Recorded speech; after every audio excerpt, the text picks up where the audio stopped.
Kanino ba yung nakuha natin? Ito yung hinahanap namin almost 3 days na, no?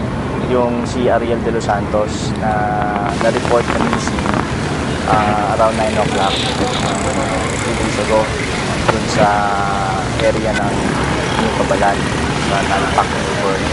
So immediately nag-dispatch yung team natin to search. Ngayon pa lang kami nagkaroon ng break, no? Sinusuyod muna namin yung river natin dyan sa Olongapo.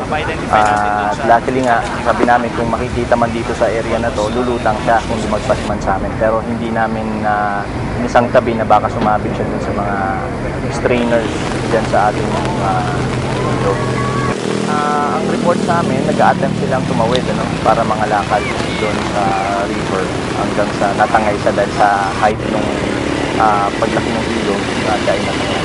Full force ang Olongapo City Rescue, no, sa treatment ng Barangay Santa Rita Rescue Team and of ESPN.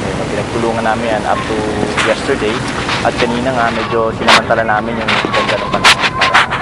Ito lang ang reported na missing, no? So hinihintay lang natin yung mga para ma-identify siya. Pero nagmamatch naman siya doon sa last description.